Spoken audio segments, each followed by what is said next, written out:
సినీ పరిశ్రమలో డ్రగ్స్ దందా గురించి మీకు తెలిసింది చెప్పండి అనగానే వచ్చిన వారంతా తమకు ఏమీ తెలియదని చెప్తున్నారు.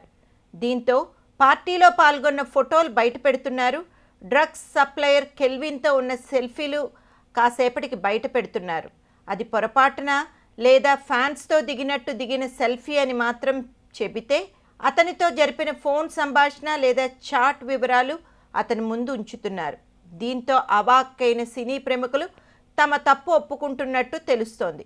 అనంతరం ఎప్పుడు పిలిచినా విచారణకు సహకరిస్తారా లేదా అన్న అంగీకార పత్రాన్ని కూడా వారి లాయర్ సమక్షంలో తీసుకుంటున్నారు.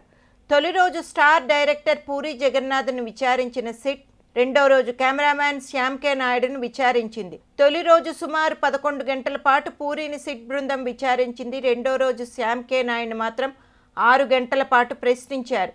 పూరి స్టేట్మెంట్తో శ్యామ్ స్టేట్మెంట్ను పోల్చుతూ ప్రశ్నలు అడిగినట్లు సమాచారం.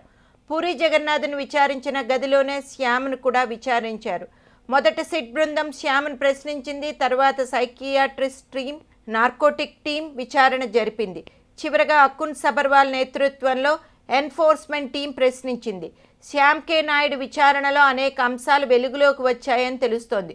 ముఖ్యంగా వివిధ కొరియర్ల ద్వారా నేరుగా శ్యామ్ కే నాయుడు ఇంటికే డ్రగ్స్ వచ్చినట్లు విచారణలో అధికారులు ప్రశ్నించారు. ఇందుకు సంబంధించిన ఆధారాలను కూడా వారు శ్యామ్ కే ముందు ఉంచినట్లు తెలుస్తోంది. డ్రగ్స్పై సీరియస్గా దృష్టి పెట్టిన ఎక్సైజ్ అధికారులు విచారణను కూడా సీరియస్గానే నిర్వహిస్తున్నారు. ఏమాత్రం నిర్లక్ష్యం వహించకుండా అన్ని కోణాల్లో దర్యాప్తు చేస్తున్నారు. పలు కోణాల్లో ప్రశ్నలు సంధించి డ్రగ్స్ వ్యవహారాన్ని అంతు తేల్చే పనిలో పడ్డారు.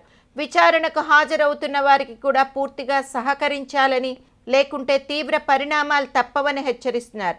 దీంతో వారు కూడా మొదట తటపటాయిస్తున్నా ఆ తర్వాత మాత్రం దారిలోకి వస్తున్నారు. ఇప్పటి వరకు 12 మంది టాలీవుడ్ ప్రముఖులకు సిట్ నోటీసులు జారీ చేసింది. మిగిలిన వారికి కూడా నోటీసులు జారీ చేసేందుకు రంగం సిద్ధం చేస్తోంది.